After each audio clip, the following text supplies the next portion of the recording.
अस्सलाम वालेकुम। मैं हम मेज़बान आपका गुलाम मुर्तज़ा, तुसी वेख रहे हो मुर्तज़ा टीवी। तो मेरे चैनल ते तुहानू वेलकम। मैं अज लैके आया एक मझ, मालक तो पूछांगे भी किनवें सूबे। अज मझ तुहानू दिखाने माशाअल्लाह, चड्डा भी सोहना, मुठ भर थन ने। कैमरामैन साहब दिखाओ मझ,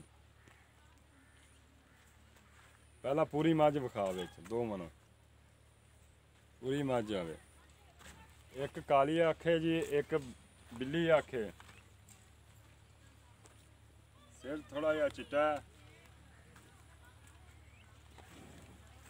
कैमरामैन साहब थन दिखाओ हुण। माशाअल्लाह जी, मुठ मुठ दे थन ने ते गिठ गिठ दा विरले। हट करम वाली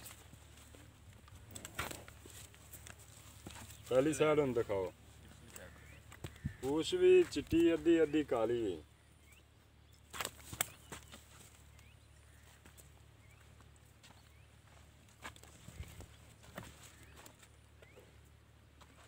माशाअल्लाह जी, थब्बे दा चड्डा है। अजे सून च पूछांगे मालक तो किन्ने दिन लैंदी है। मालक नूं पाजी तुहानू टोर ते दिखाया जी, इधर आया जी।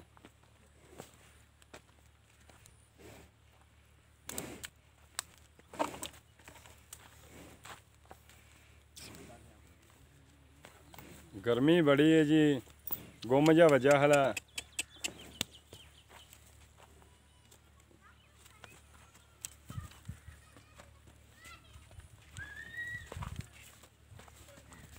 माशाअल्लाह जी, चंगा चड्डा है। मैं कोले चंगे थन लगे हुए ने।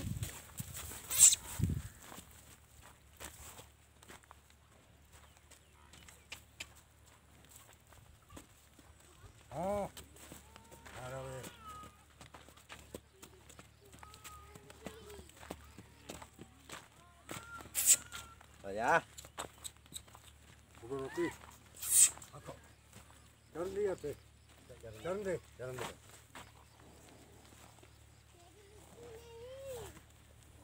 माशाअल्लाह जी, सोहने थान ने, चंगा चड्डा लई खड़ी है। मालक तो पुछने भी किन्ने दिन लैंदी है।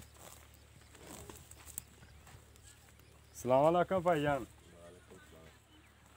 की हाल चाल है यार? सलाम तो ला ला के गर्मी च वैसे ही दिल नहीं करता। बड़ी भाई, हैं? गर्मी बहुत है। की नाम तुहाडा? शौकत अली। भाई शौकत अली, मझ किनवें सूबे? जाएगी चौथे। अगर नेड़े कैमरा साहब ला लो, कैमरामैन आवाज नहीं उच्ची बोलना है थोड़ा जा। चौथे सूबे। चौथे सूबे। अच्छा भाईजान, दुध किन्ना देंदी रही तुहाडे कोल? सही दुध दसना, क्योंकि सूप है ना, कल नूं आपां चवाइए ते उहदे च बेच 15-16 किलो दुध देंदी जी, दो टाइम। 15-16 किलो दो टाइमां दा दुध देंदी रही। हुण थोड़ा जिहा वधेगी। अच्छा भाईजान, इहदा प्यार मुहब्बत वाला दसो, इहदी कीमत किन्नी है? 2,30,000 रुपये। भाईजान गर्मी यार, गर्मी तो फिर है ही भाई, डंगर का ही मुल है। मैं तो कोई ना यार, मुल जे सही कर मुल। तो प्यार मुहब्बत कर, प्यार मुहब्बत कर लांगे। कर ना हुण कर, क्योंकि दोस्त वेख रहे ने, पता लगे भी प्यार मुहब्बत। चलो 10,000 रुपये छड़ देने, 2,20 दी लै जाओ। होर भी असीं कराना है। वो जो फिर आए फिर वेखांगे तुहाडे। अच्छा मेहरबानी। जिस भरा नूं मेरे दोस्त नूं चाहीदी होवे, मेरे नाल राबता कर सकदा है। मेरा फोन नंबर उत्ते हुंदा है। ते आपां मझ खरीद लांगे, लै लांगे मालकां तों, प्यार मुहब्बत भी करा लांगे। मिलने आ तुहानूं अगली वीडियो ते। मेरे चैनल नूं सबसक्राइब लाजमी करना। पाकिस्तान जिंदाबाद।